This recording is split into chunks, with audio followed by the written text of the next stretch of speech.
Hi, hello everyone. Thank you so much for joining us. My name is Khalil Gibran Muhammad. I am the Ford Foundation Professor of History, Race, and Public Policy at the Harvard Kennedy School, and I direct the Institutional Anti-Racism and Accountability Project. Today's discussion, Getting at the Root, is being hosted by the Ash Center for Democratic Governance and Innovation and is co-sponsored by the Carr Center for Human Rights at the Harvard Kennedy School. Before introductions, I want to start with a few announcements for the IRA project and the Ash Center. We would like to acknowledge the land on which Harvard sits as the traditional and unceded territory of the Massachusetts people, and a place which has long served as a site of meaning and exchange among nations. Today's event is being recorded, and the video will be made publicly available on the Ash Center's YouTube channel. You are welcome to submit questions anytime throughout the duration of the event. Please send them via the Q&A button at the bottom of your screen instead of submitting them via the chat. I just want to say, for me personally, as a historian, I have so much to learn from this conversation, and I think the broader work that the IRA Project is engaged in learning about various processes of truth, equity, and reconciliation around the globe brings us to a key moment in transforming the patterns and practices of human rights investigations that have long shielded the United States from scrutiny. And while there's a lot to be learned that will help and assist justice in other parts of the world, I know for me it's also important to make sure that as we move into the rest of this century, the United States has a chance to learn from the way freedom fighters and other justice advocates have been able to do some good in other parts of the world. Indeed, today's event is important and timely. Finally, I'd like to introduce our panelists for today's discussion. I want to start with Dr. Gloria Ayee. She's a lecturer and a Harvard College Fellow in the Department of Government at Harvard University and a faculty associate at the Carr Center for Human Rights Policy at the Harvard Kennedy School. I'm also happy to say she'll be helping us out too as a fellow soon enough. Lisa Laplante, is a professor of law at New England Law School, Boston, where she also directs the Center for International Law and Policy. And our last panelist is Kelebogile Zvobgo, or Dr. Kile, is an assistant professor of government at William and Mary, a faculty affiliate at the Global Research Institute, and the founder and director of the International Justice Lab. Lastly, but certainly not least, is my colleague, Erica Licht, who is the Director of Research Projects at the IRA Project. I am really grateful that all of you joined us for this conversation. Thanks so much, Khalil, and good afternoon to everyone tuning in.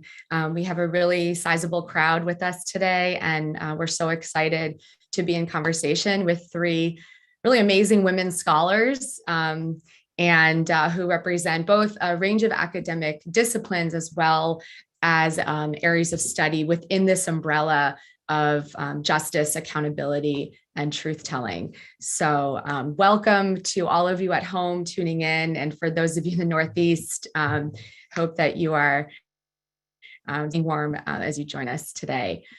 As Khalil mentioned at IRA, we think a lot about accountability. It's in our name, it's in our acronym. And so we're well aware that both the practice of truth commissions as well as, the study of them has, been manifesting over the last, 30 years. For us today, this conversation is so meaningful when we think about what a justice and accountability can look like, both in practice and process, but also to question, whether they are possible in reality and not just face value. At IRA, we study the commitments that organizations in the US make to racial justice and equity. And this larger project for us of understanding the global landscape of these processes really enables us to honestly take a humble role in being learners, from the three of you and many others who have been critically studying, what we should be learning. So I'll start first for Dr. Ayee, I'd love for you to set the stage for us, for new listeners coming into this conversation on truth commissions, transitional justice terms, which we're hearing a buzz, especially in U.S. jargon more recently. Can you give us a sense of the history, of this field as a theory and practice, and what it's looked like on the global scale? Good afternoon, everybody, and thank you so much for this opportunity to talk about transitional justice and accountability and human rights issues in the United States and globally. First, I would like to begin by expressing my gratitude to Khalil, Sushma, Erica, and the rest of the IRA team. And also, I just want to say it's such a great honor to be in conversation with Kelly and Lisa, scholars whose work I have admired for some time now. So I'm really pleased to be here today. To answer your question, Erica, let me just say that it is not easy to provide a comprehensive picture of the history and current state of transitional justice in just a few minutes, but I would like to provide some important context and background for our audience to kick off today's discussion. So for those who may not be familiar with the term transitional justice, I would explain that it is not a special type of justice like distributive justice, organizational justice, procedural justice, for example. Rather, transitional justice refers to short-term, often temporary judicial and non-judicial mechanisms and processes that are implemented to address legacies of conflict, human rights abuse, and other violence. These mechanisms can aid in a society's transition from conflict or authoritarian rule to post-conflict democracy. Transitional justice also includes efforts to provide redress to victims of systematic state-sponsored human rights violations. And the approach to justice creates or augments opportunities for the transformation of political systems. It also aids in the mitigation of conflicts and seeks to prevent their recurrence, which is very important, of course. Transitional justice is rooted in accountability, a chief concern in our conversation today, and the redress for victims because it specifically recognizes the dignity of victims as citizens and as human beings. So I would like to backtrack a little bit and provide our audience with a brief history of the development of the field of transitional justice. The field first appeared or emerged in the late 1980s and early 1990s, primarily in response to the political transitions that were taking place in Latin America and Eastern Europe. So scholars in the West, American academics to be specific, coined the term to describe efforts undertaken by countries to deal with the problems of new, often post-authoritarian regimes that had to find compelling and legitimate avenues for addressing serious crimes and human rights violations. During this period, scholars became more interested in examining, understanding, and evaluating how newly formed states in the former Soviet Union were confronting their complicated legacies and emerging from periods of totalitarianism. So as the field grew, it incorporated justice measures that were taking place not only in Latin America and Eastern Europe, as I mentioned, but also justice efforts in Africa and Asia. And some transitional justice approaches have also been employed in North America. We can talk about the Canadian Truth and Reconciliation process, which completed its efforts in 2015 as an example, but other more local truth commission efforts in the United States are of importance as well. Speaking of truth commissions, I'll just quickly shift gears and end with some comments on these mechanisms. In its expanded form, truth commissions are an element of transitional justice or a mechanism of transitional justice. And while there is no definitive definition for a truth commission that is accepted by all scholars, I find it helpful to conceptualize a truth commission as a temporary investigative body with a specific mandate that is established to investigate, document, and address systematic human rights violations that have occurred in a nation that was either deeply divided by political violence or was trying to create some form of unification and promote healing and reconciliation. Truth commissions are quasi-judicial in their structure, and they take a victim-centric approach to justice through their emphasis on restorative justice practices and the focus on the testimony of victims. There has been a proliferation of truth commissions globally over the past 40 to 50 years in both transitional and non-transitional political context. And these types of commissions have been established in over 30 countries with the global distribution of national truth commissions being concentrated in the global south. So we have approximately 38% of truth commissions established in Africa, 21% in South America, 12% in Central America and the Caribbean, and about 18% in East and Southeast Asia. So transitional justice can employ other efforts, other measures like truth-telling, memorialization, restorative, and retributive justice. But truth commissions have started to play a really central role in this transitional justice toolkit.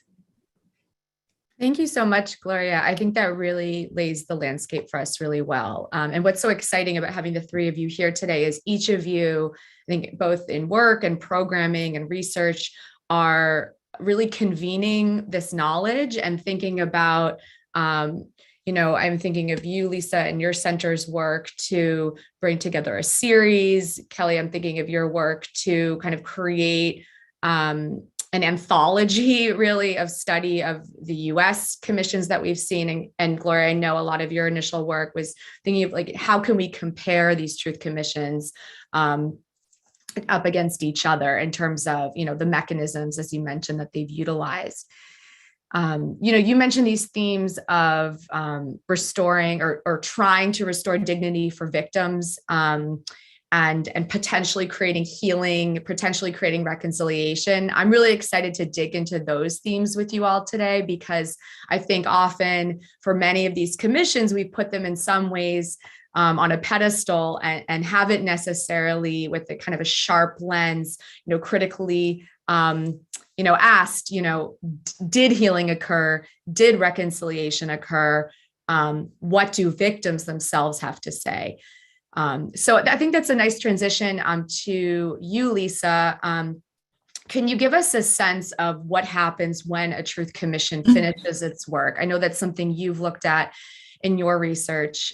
So can you talk a little bit more about what mechanisms specifically have existed for truth commissions to, in theory, at least, stand by the recommendations that they make? So for what Gloria told us, the commission chooses its kind of purview of violence or harm it's looked at. It's conducted its activities. There's often like a final report, some sort of kind of finale, either statements or gestures.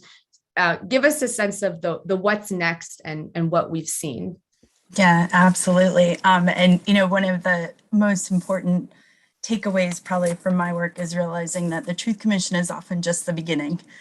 We put a lot of emphasis on truth commissions. They are important, but I view them as almost the jump starting of a transitional justice process. And Gloria, thank you so much for that introduction to the field, generally speaking, which I think as scholars, we're always grappling whether there really is a uniform definition, because it's often just about the mechanisms. And I think we're okay with that because each case is different, each context is different, but there are some general takeaways that I can share with regard to the fact that truth commissions, generally speaking, they're an organic process. The first ones In particular, in Latin America, we think of the Argentinian Truth Commission on the Disappeared, included recommendations. And then each new Truth Commission learns from the next. And so at this point in time, Truth Commissions, when they're set up, tend to understand that they need to end up with recommendations. Now, keep in mind, in part, their definition, if you go with Priscilla Hayner's definition, is short term. They have very little time to not only collect all of these testimonies, private and public, to study the historical context that their mandate includes, which for the most part has been short term. I would say on average, typically not more than a couple of decades, but that's still a lot of work to do in a couple of years, and then to come up with these recommendations. So there's a whole range of recommendations. My work has primarily been on the theme of reparations, in particular, really focusing in Latin America, and Peru is where I got my start. And why this is important is one of the first studies I did when working with the Peruvian Truth Commission was to talk to those people who were selected, in particular at public hearings, to give their testimony. And what I discovered is most people who participate in the truth process do it because they're expecting change. They're often expecting reparations. The one person I interviewed had a very now famous case in the Inter-American human rights system, had already received reparations. For her, it was important to tell her truth, that she had already been repaired, so to speak. So reparations is one of the outcomes. Institutional reform is another one, with the idea of looking at the state apparatus, whether it be the people that need to be trained, so police, military, the institutions that need to be reformed, the laws that need to be changed. So some kind of lasting change, because obviously it was the conditions in place that often led to just horrific human rights violations. Other types of outcomes more frequently now are criminal justice recommendations. There's a whole history of transitional justice being a reaction to the lack of the ability to have criminal trials, and that's really changed in a short amount of time. And other kinds of measures that may be considered to prevent future occurrences, so education, cultural changing. I just want to make sure to recognize a great new database. In addition to Kelly's, we've got all of a sudden all these great resources beyond words. My colleagues Carr, Wiebelhaus, Braun, and Garcia Godos, and they have a couple of forthcoming books studying the outcomes of truth commissions in Latin America, and they have documented, I think, about 1,000 recommendations. And what they conclude is it's better than we thought. We're often very cynical about whether these are actually implemented. They found a higher percentage are implemented, and then get into some of the conditions for when and why that's possible. So that's just kind of a brief overview of what can be expected from truth commissions, in addition to usually some kind of permanent body to assure their implementation. Thank you. And I hope we can circle back to that question of the permanent body later in our conversation, because I think that's a really important touchstone of this question of accountability. You know, what exists, whether that or other mechanisms exist in the 5, 10 plus years, you know, to ensure the accountability of the recommendations, of the findings themselves. So I'm so glad you mentioned you know, Kelly's work again, and in context also with the last 2 years, you know, since June 2020, of a explosion, if you will, of attention to these processes. Now, obviously, the three of you were doing this work and research long before 2020 and the horrific murder of and lynching, modern day lynching of George Floyd and other Black Americans at the hands of police. Now, certainly George Floyd, the subsequent uprisings and protests, you know, have given rise to greater public discourse and attention to racial justice. And also just considerations of how other countries have sought to, quote unquote, deal, you know, with their past or current forms of harm and violence. So we've really seen, you know, an explosion. I know many of us have been, the four of us included, on events, calls, series, panels. It's in some ways been just, for me, such a nourishing place to both think and also really meaningfully hear, as particularly from those who've been involved as architects in these processes or as, beneficiaries or impacted. So Kelly, I'd love to hear for you, your recent research and along with the other areas you've looked at, you've sought to make some of these connections between what we should learn or try to be learning from global examples of truth commissions. And in addition, you've also done this, wonderful new undertaking to document the extent of US-based truth commissions, often on the local level, but also, Kerner and others that have been more national. When just thinking about the global though, and what are the lessons we should be learning? And again, even the failures, but what we should be taking away as we think about these processes, the range that Gloria's told us about, what should we be learning and maybe begin to tell us a bit about what are those implications for the US itself? Thanks, Erica, and thanks to Khalil, Sushma, my fellow co-panelists for joining in this really important conversation and really set of conversations.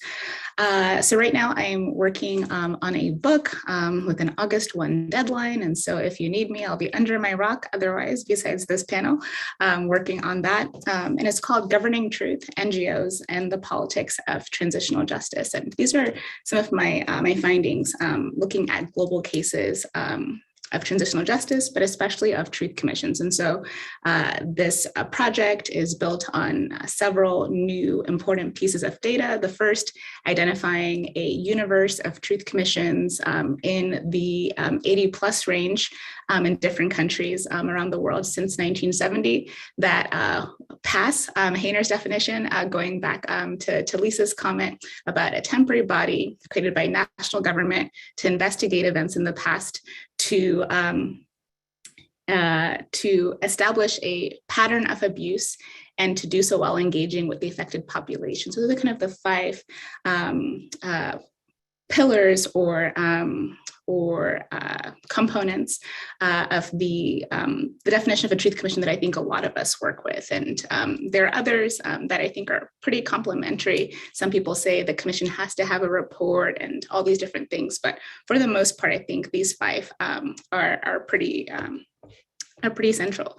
And so that was, the first task, identifying a universe of commissions and basically why we see commissions in some places and not in others, and being able to extrapolate that story to other TJ mechanisms. And then also why some commissions are designed to succeed while others are not, in terms of having key investigative powers, jurisdictional powers, what you can look at, and then also operational powers, how you can look at things. Do you have subpoena powers? Can you preserve your own evidence? Those type of things. And then finally, how commissions are implemented, and crucially, what comes after. Why do the results of some processes, that is the findings and recommendations, materialize or yield implementation, so this follow-up, while others do not. And the through line connecting these is civil society.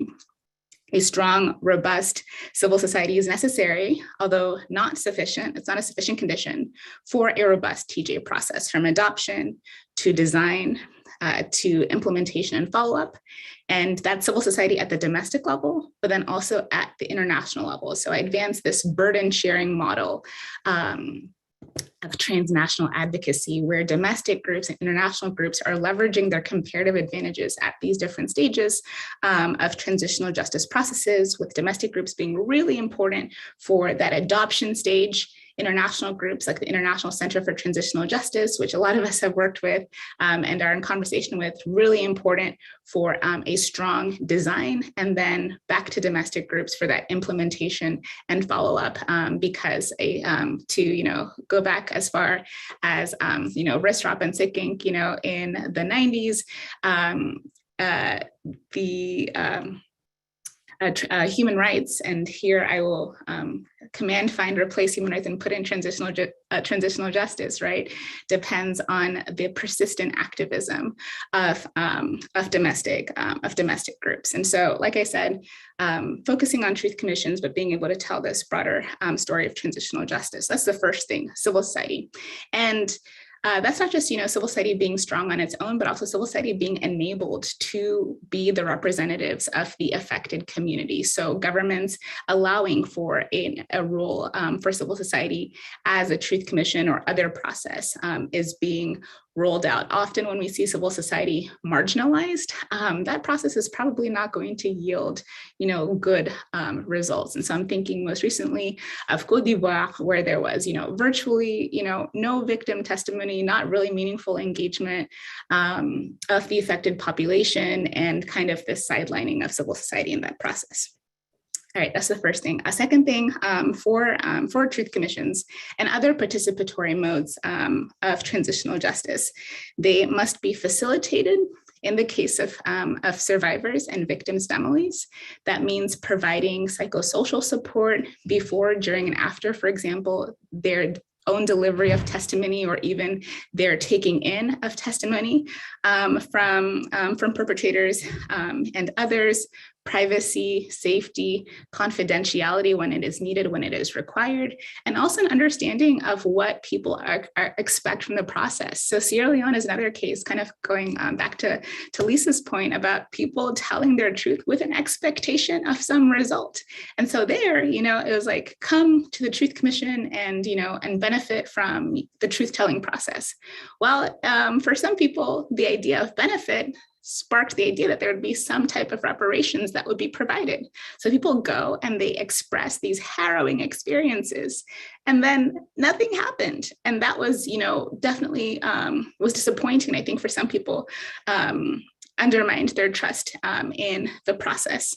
And on the perpetrator side, it must be induced, right? So whether that's carrots or sticks, subpoena powers are important, and they deliver results if courts are backing up truth commissions, for example. We can talk about amnesties, very controversial now, right? With the Rome Statute of the International Criminal Court and kind of some, more modern jurisprudence post-2000 that, amnesties don't count as accountability, but, yeah. I'm just going to put a pin in that. But amnesties, conditional amnesties, truth for amnesty deals do work. Now, whether or not we want to use them is a different question entirely. Just last couple things, and then really looking forward to continue this conversation and responses, remarks, et cetera, from the co-panelists and also from you, Erica. This idea of recommendations, and I'm thinking right now of the now late Archbishop Desmond Tutu, and one of his great disappointments with the South African government since the Truth Commission concluded was the lack of follow-up on recommendations, right? Now, the story is not so bleak, like Truth Commission recommendations are never implemented, but in my own research, really finding that it's a minority of recommendations that are initiated and that are implemented fully, right? So it's not just, oh, we made one memorial park, but we didn't, do this times 10 in the other relevant municipalities where abuses happened, right? And so that long-term follow through, right, that long-term impact of truth commissions, I believe, is undermined when their recommendations are not implemented. And this brings me to reconciliation. I will conclude here. A lot of people, especially policymakers, love to talk about truth and reconciliation. There is about one empirical study that I believe about the truth reconciliation connection, and that is James Gibson's Overcoming Apartheid, where he's able to operationalize what is reconciliation. Okay, we can talk about interpersonal reconciliation, we can talk about political tolerance, kind of breaking that down, but the empirical record does not support reconciliation, but that's actually fine, right? Because I think since I think about 2006, groups like the International Center for Transitional Justice, even earlier, have tried to decouple truth from reconciliation. If you think about it, a truth commission is just a temporary government agency. And so when have we ever relied on temporary government offices to produce something as impactful as reconciliation, right? And so there's been this decoupling. So you'll to the audience, you'll hear us talking about truth commissions and not truth and reconciliation commissions, even if that is in their name, right? Truth is a necessary condition, I believe, for reconciliation, but it is not sufficient on its own. It can be a goal, and I think it creates permissive conditions for reconciliation, but it should not be an expectation of policymakers, even activists, that is put onto the affected community, in particular survivors and victims' families, because we should probably ask them if that is what they want and what they would need for reconciliation to be possible.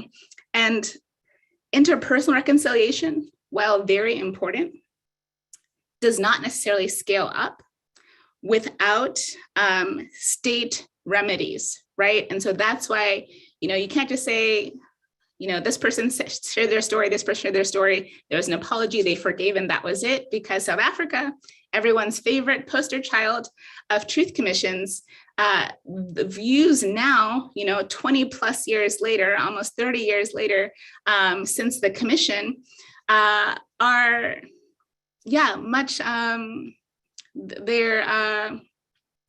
the Truth Commission is not remembered today as it was experienced then, because the material conditions of Black and other non-white South Africans have not been changed. There are still persistent inequalities, especially when it comes to resources and land and wealth, et cetera.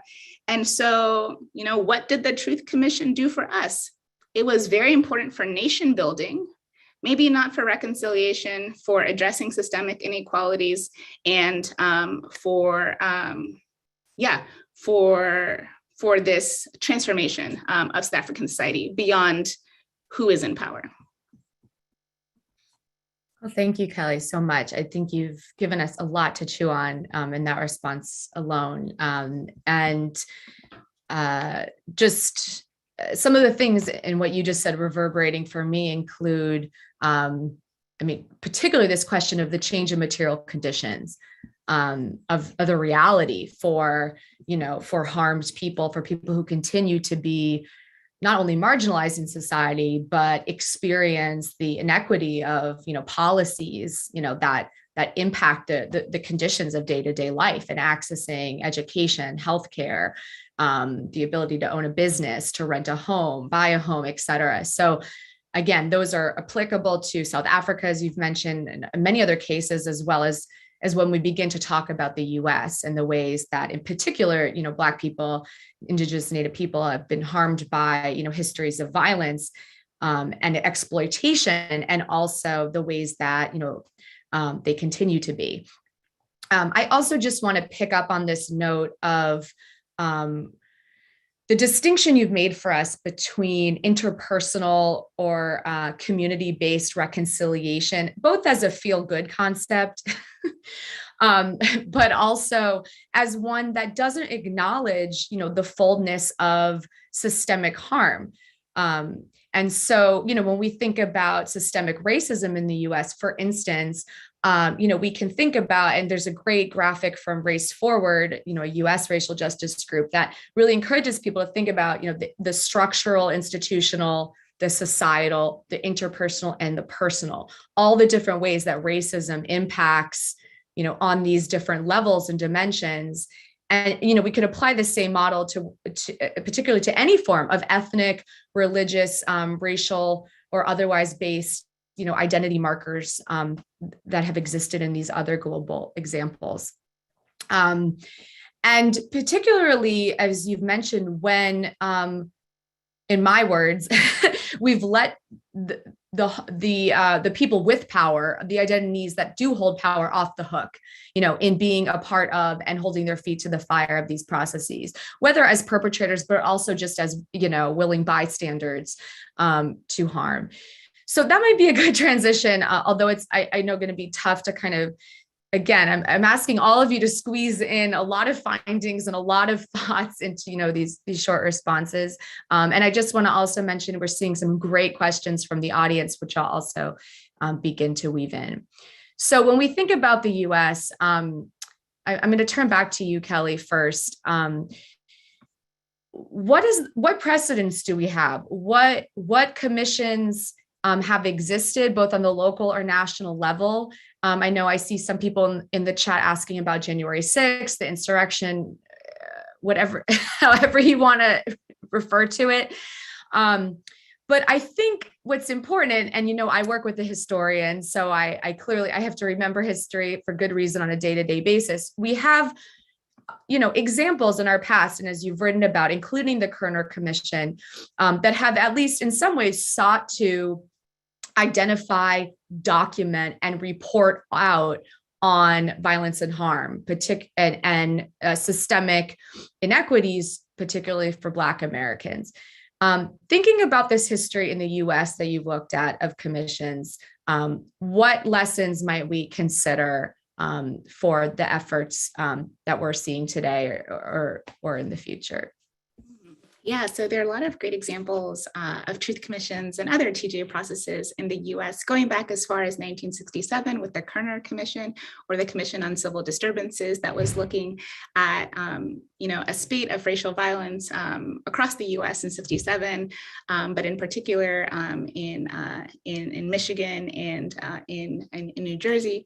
And so, that was inaugurated by President Johnson and looked not only at the violence of 67, but also the political, economic, and social antecedents, we might say. And so that's how I'm able to count that as a truth commission, as meeting Hayner's 5-part definition, save for one criterion, which is that, or actually in that case, it was a national government, but in how I've been looking at US truth commissions is actually being able to relax that criterion that a truth commission must be created by a national government, because truth commissions can be created by subnational governments at the state level, the county level, and the city level. And for some in the audience, I would say, you can't start counting subnational truth commissions. And I say, yes, we can, because we love to talk about Colombia and all of the complementary institutions that are being implemented there. And that includes the state level, at the national level, and the subnational level. Likewise in Brazil, and the local turn, we've been talking about it in TJ for a really long time. So at least on that dimension alone, we should not be excluding the US case from the, you could say, the global genealogy of truth commissions and of transitional justice, even though it is not a paradigmatic case. It is not a case of transitional justice in the aftermath of an armed conflict or in the aftermath of an authoritarian regime, but rather in a standing democracy. And again, also there, we should still count the US, because we love to talk about Canada's truth and reconciliation process. Gloria mentioned the commission there, and most recently, ending in 2019 was the National Inquiry on Missing and Murdered Indigenous Women and Girls. Likewise, the commissions that we study in South Korea and elsewhere. And so what we've been learning, in my lab, the International Justice Lab, we've undertaken several data collection endeavors to try and understand US transitional justice, US truth commissions. And this is what we've uncovered. So 20 past, present, and proposed US truth commissions at the national level. So like the Kerner Commission, but then also the Commission on Wartime Relocation and Internment of Civilians from 1980, that was looking at World War II era persecution of Japanese Americans. To the state level, so there was the Maine Wabanaki State Children's Welfare Commission in Maine that was looking at removal of Indigenous children from their homes and communities and their placement into the Maine foster care system, and just the violence and harm that they experienced throughout that process, and also cultural erasure. To even the city level, so looking, for example, on the Tulsa Commission on the race riots, right?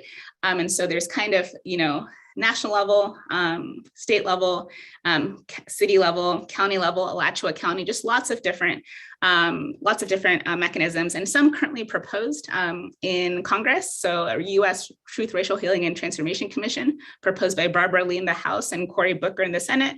And then also the Truth and Healing Commission on Indian Boarding School Policy proposed by then Congresswoman Deb Haaland, now Secretary of the Interior, and then and Senator Elizabeth Warren. but these all U.S. Truth Commissions, unsurprisingly, I think to people on this call, are about racial violence, because that is our particular flavor, let's say, in the U.S. of political violence. And so all of them touch on racial violence, oftentimes anti-Indigenous and anti-Black violence, but also in some cases anti-Asian violence in the case of the Commission on Wartime Relocation and Internment of Civilians. And we're moving beyond just looking at killings, which was the focus in the past, to issues of systemic inequality, systemic racism. And so it's an interesting expansion that I think is important, including more groups, including more issues. And I think it'll be interesting to see these newer commissions as they conduct their work, as they issue recommendations, and very importantly, if their recommendations are going to be implemented. My only concern, or I have many concerns, but one big concern of mine is the involvement of civil society in these processes, and the involvement of expert groups like the ICTJ that I really think should be involved and have not been involved as much as they could, not because of their lack of interest, but because of maybe some of these connections not being forged by Truth Commission inaugurators and designers at the local level. So really, should be calling up Miriam Rocatello and her team and others at ICTJ, because they have a lot to teach from global precedent. Absolutely, thank you. Yeah, I think it speaks to both the willingness to really look either these histories of violence and harm and current realities of violence and harm in the face. Is there will there, right? Is there a willingness and to be with both the discomfort of those realities, as well as you said, build on the expertise and the wisdom of those who have engaged in this work prior. I think this mention of the collaboration between different actors is really important. I know something that we've been finding, in our own research is just, for instance, in the Canadian example, is education reforms. Like, how are you directly paying attention to the curriculum and, what goes into the education of Canadian children explicitly in regards to the history, the realities of the history of harm to Indigenous and Native people.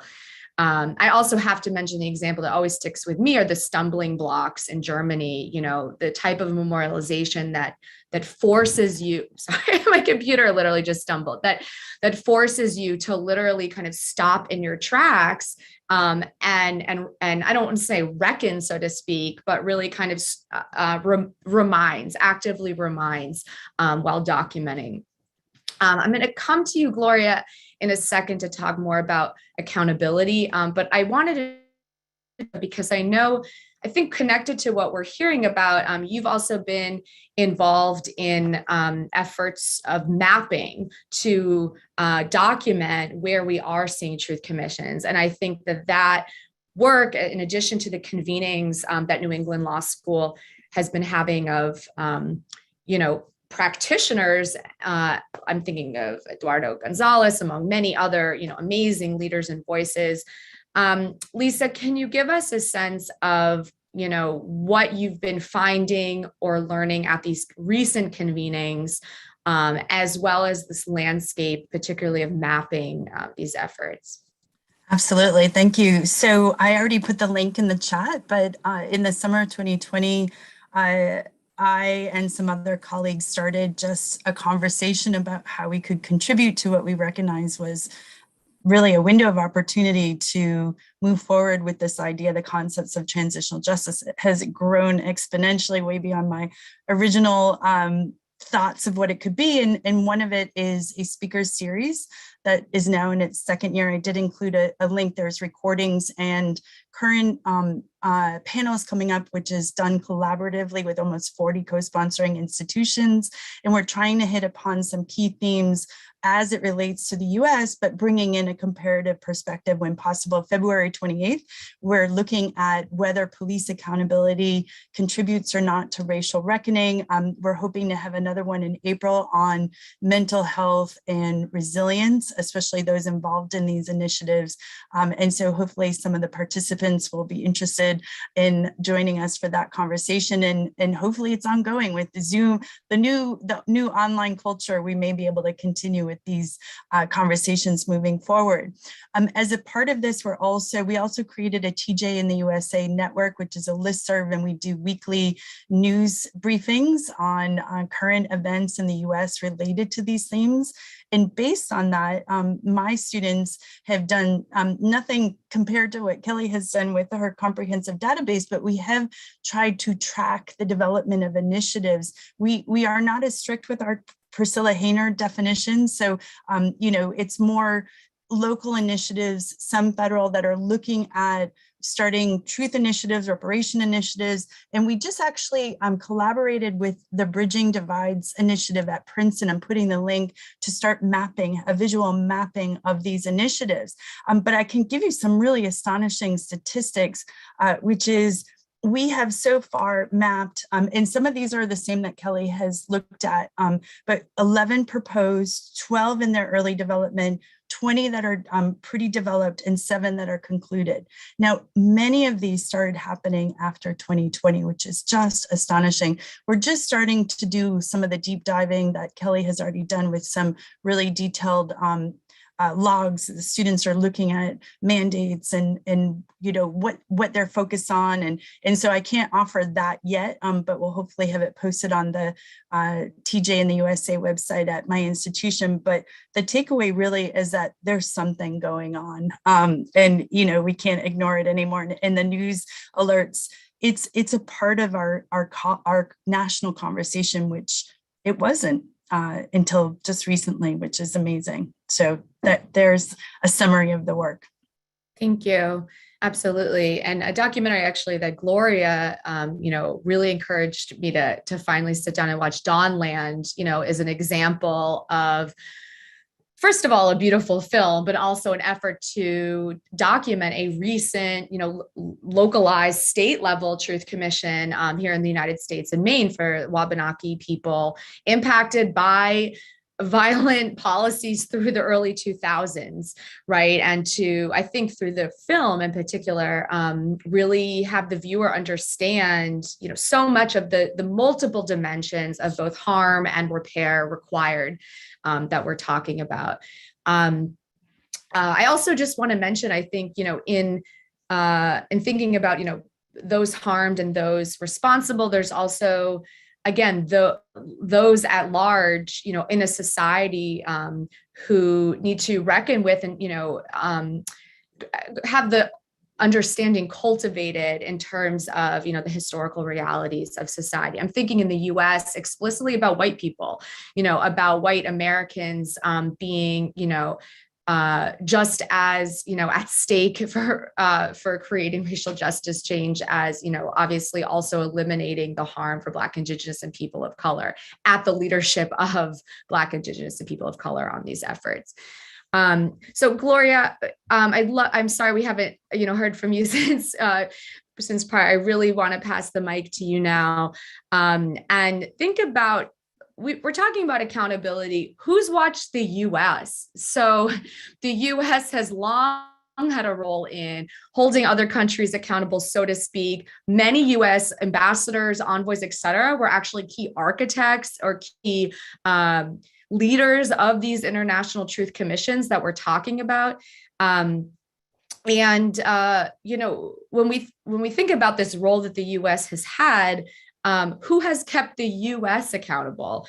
And to quote my middle school Latin days, we've used the expression here at IRA, the Latin expression, and again, I'm gonna not say this correctly, quis custodiet ipsos custodes. So who will guard the guards themselves? The US has put its foot in many places as the guard. Help us understand, is there or should there be a means for the US to also be guarded, so to speak? That is an excellent question, and one that we as a nation have to really grapple with. In terms of accountability, we can think about not only the US, but other Western nations. But of course, we're talking about what is happening in the US as it relates to human rights violations committed by the state itself, both within the United States, so domestically, and then abroad. So we know that in terms of accountability with superpowers, it's often really difficult to hold these nations accountable. But we can think about the work of international bodies like the UN and the ICC, but also the work of other nations in holding the United States accountable. And I'll briefly touch on the ways in which this has been done and also the possibilities for accountability. So we can think about the UN Human Rights Committee, which has in the past really criticized the US government for its role in perpetrating human rights violations. The United States has also been criticized by human rights experts on its compliance with the International Covenant on the Civil and Political Rights, which is one of only a few international human rights treaties that the US has ratified. And the US has been criticized over things like its immigration policies and treatment of migrants, racial disparities in the criminal justice system, disenfranchisement of individuals who have been charged with felonies, and of course, also in recent years, counterterrorism operations and the use of torture, as well as the practice of extraordinary rendition, which is the US government-sponsored program that involves the abduction and transferring of individuals from one country to another. This program has drawn widespread criticism. So in terms of holding the United States accountable for these types of violations, it's possible that sanctions could be issued to pressure the US into changing its actions, but that is highly unlikely. And so what other nations have tried to do, for example, is naming and shaming, using that approach to call out the US for its human rights violations, but with limited success, of course. And then we know that the International Criminal Court, the ICC, has been really invested in holding perpetrators of human rights violations and states accountable.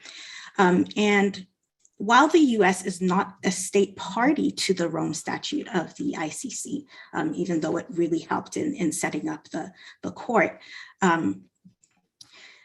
there are some limited situations in which the ICC will have jurisdiction over nationals of countries such as the US who have not joined the Rome Statute. So when we have citizens committing war crimes or crimes against humanity and genocide on the territory of an ICC member country, those people could be brought before the court. So US citizens could be held responsible. So the main issue is, how do we hold the United States as a state responsible or accountable? And that is an ongoing conversation that we can really focus on. Thank you. Well, hopefully that's the work of the 300 or so people in attendance here today, but also those who will tune in to the recording, which, to answer all the questions, will be posted and emailed out after this. I want to weave in some questions directly that we've been getting, which I've also been trying to do in what I've posed to you all. I just have to say, I don't know if we'll answer it head on, but one person asked, how do you work in this space with its overwhelmingly difficult issues and slow pace without falling into despair? I'm saying I actually think it's a great way to weave in a few things we are seeing in the Q&A chat, because clearly, there is despair. We're talking about also harm that is all about despair. And it's overwhelmingly difficult, absolutely. The slow pace is really important, right? I think one of the things I want to pose to you all as we begin to close out this conversation is, how do we, kind of face that there's going to be slow change, right? Like the work of justice and harm repair is slow, but also what successes, I guess, have we seen in the shorter term? And to speak to another question, that make it not just an academic exercise. I think we certainly do not want people to leave this conversation thinking that this is both a conversation just in the academy, but also that it's just a thought exercise, right? So Kelly, you've mentioned, material conditions of people's lives. Lisa and Gloria, you've mentioned other dimensions of, policy change. So, and then lastly, weaving in this question about, going back actually to victims or impacted people. When we think about those who've been impacted by the very histories of harm that we're talking about, whose voices get to be heard, and also, are we listening to their demands? So I'll give that's woven in, I think, quite a number of the themes of the questions I see in the chat, and I'd certainly love to hear from the three of you about what I've just mentioned. So I guess if it's okay with you all, I might go Kelly, Lisa, Gloria. So Kelly, I don't know if you want to kick us off with some thoughts. Yeah, how have we not fallen into despair? The question, the predicate of that, we actually have. No, so it's not that we haven't. No, the work is just too important. For me, I find it very invigorating because it's an opportunity to use the privileges I have, which is time and resources, right, to bring data to bear on questions that are so important and indeed are urgent in the United States and globally. And so I think there is a fair amount of despair. These are very difficult topics. I think this is also why I went the academic rather than the practitioner route in terms of truth commissions and transitional justice. A shout out to the South African Commission. I don't want to trash it. It was really good. But that's one of the times when that was one of the early times that there was a realization that even people who were collecting data and hearing statements and writing reports, right, that there was a psychological toll and that there needed to be care for people who were not participating and sharing their stories, but who were taking in all of these stories. And so for me, I think one way of self-curating this work that I've kind of baked into my research agenda is focusing on the institutional, right? And for people who are in trauma studies or sociology or anthropology, kind of leaving that that in commission or in process work to them, because it really is very difficult. I like that we are a slow-moving field, and I think we should be, and I think it's good that we are becoming slower than we were previously. The 90s were a time of such great optimism. There was the International Criminal Tribunal for Rwanda and for the former Yugoslavia, justice and accountability for everyone. And there was, Truth Commission in South Africa, everyone, truth and reconciliation for you, truth and reconciliation for you. Just so there was kind of this unbridled joy and optimism about being able to redress human rights violations and violations of humanitarian law, of international criminal law, and that we had it solved. And I think that raised expectations too high in terms of the deterrent capabilities of these mechanisms, including courts, and even the establishment of the International Criminal Court. That this was going to deter crime. That has not been the case in terms of serious international crimes.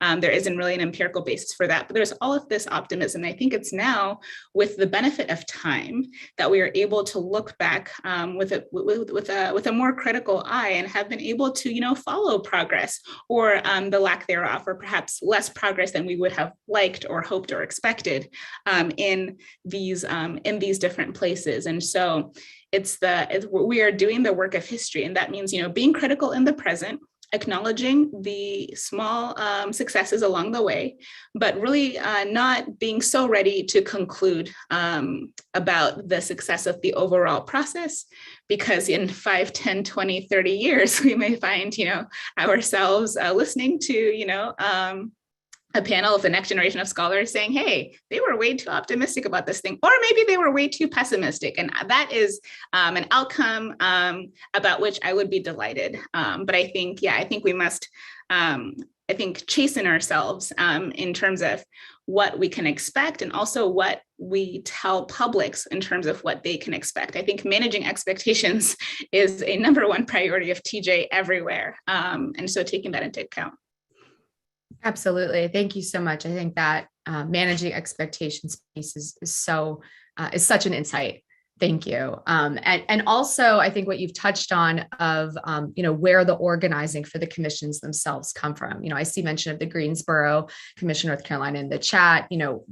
The commissions that come out of grassroots efforts, which is versus those, mandated from a government level, but the grassroots still needing the government, support, both as a legitimizer, et cetera, et cetera. So it's a both and I just appreciate so much of what you've just shared, Kelly. Lisa, over to you. And for those watching, we're gonna go past 1. So if you can stay with us until 1:15, we really appreciate it. Over to you, Lisa. I think you've asked the hardest question.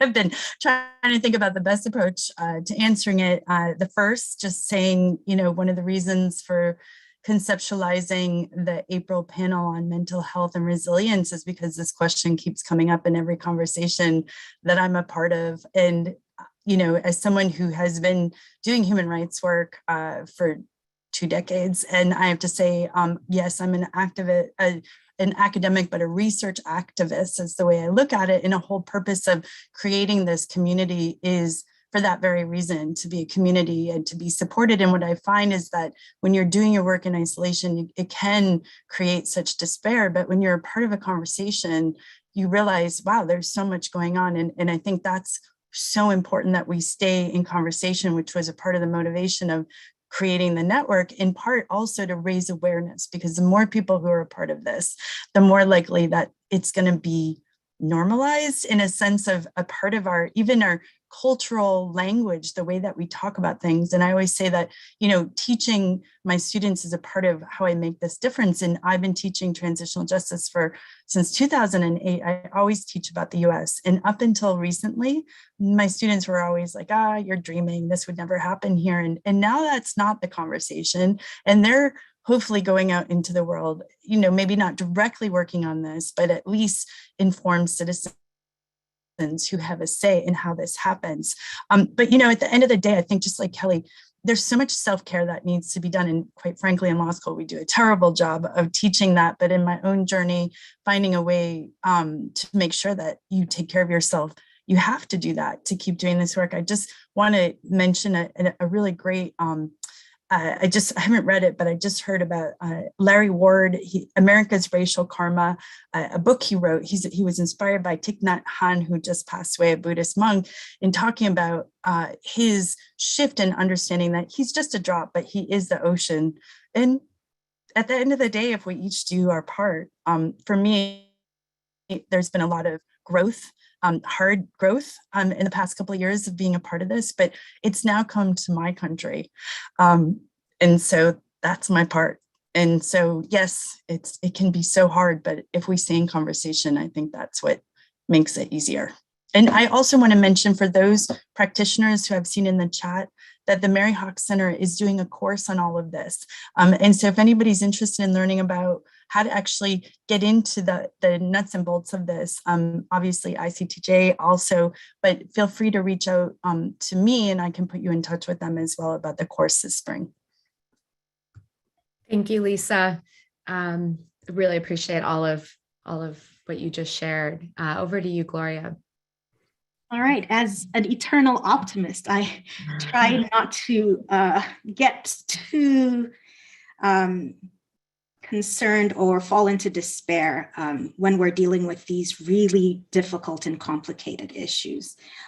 It's very heavy subject matter, but honestly, in teaching a class on transitional justice and truth commissions over the past few years, I have actually been energized, and I get this sense that the next generation of practitioners and scholars is really going to move the ball forward in terms of this really important work on truth-telling, accountability, and reconciliation. What we have to remember is, even though truth commissions are not the end-all solution for addressing these issues, they offer something that traditional modes of accountability don't, and that's centering the voices of victims, the most important group in this conversation. And even though there has been some scholarship and some studies that talk about the problems with re-traumatizing victims who participate in these processes, that of course must be acknowledged. For some, the benefit of participating in truth and reconciliation processes is that they get to understand the truth about what has affected their communities, the violence, the human rights violations that affected their communities, the harm that was caused to them and their families, being able to know where their family members were buried, for example, knowledge that they did not have before. That the work of truth commissions has really been central in doing. So while we must remain realistic about the limitations of truth commissions and similar processes, we still have to acknowledge that they are valuable and then work to actually make them better. And so I think I would leave us all with that, thinking about the ways in which we can employ these mechanisms for seeking justice and accountability, and potentially reconciling societies while acknowledging their limitations. So I will end there. Thank you, Gloria. That was really beautifully put, and just a really beautiful way to close out our comments in this part of the discussion. So thank you, Gloria, Lisa, and Kelly, so much. We have the immense pleasure of hearing now from Sushma Raman, the executive director of the Carr Center here at the Kennedy School, who will also provide a way for us to really make meaning out of what we've heard from all of you. Over to you, Sushma. Thank you so much. Thank you so much, Erica, Khalil, and Miriam, and the Ash Center staff, as well as our amazing speakers today. I was frantically taking notes and posting on my Twitter account, and I really think that I need some time to digest this incredibly rich conversation, as well as the chat, which was such a wonderful compliment to all of the ideas that were shared today.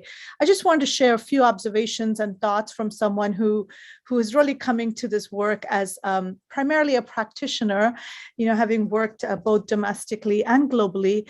And, we are in the current context in a situation where we are facing a few different threats that impact the work that scholars and practitioners are trying to advance.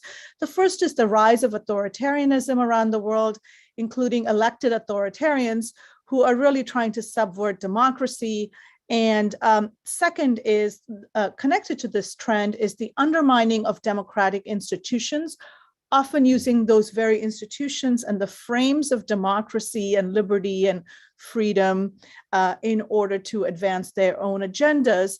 And third, the closing of civic space around the world that is occurring through the repression of human rights organizations, journalists, indigenous communities, organizations led by members of disadvantaged communities. And, Kelly earlier addressed the issue of needing a robust civil society, both locally and globally. And this is a trend that is continuing unabated. So we saw this similar to this sort of booming of transitional justice and a real optimism. There was this optimism around the role of civil society and of human rights, and we are increasingly seeing that under threat. There are significant implications for us as we look forward. The first, as several of our speakers and Erica commented, the need to look introspectively for those people who work in the United States or who live in the United States. It's very hard to be pointing a finger or trying to develop global institutions for accountability in different parts of the world when that does not include, looking at oneself and one's track record in the past, but also in the more recent past. And that is really, really imperative for us to really think about justice in a global way. The second is the need for strong democratic institutions, for institutions that protect and preserve democracy for everyone. So that includes a free press, it includes legal institutions, other forms of institutions and sectors.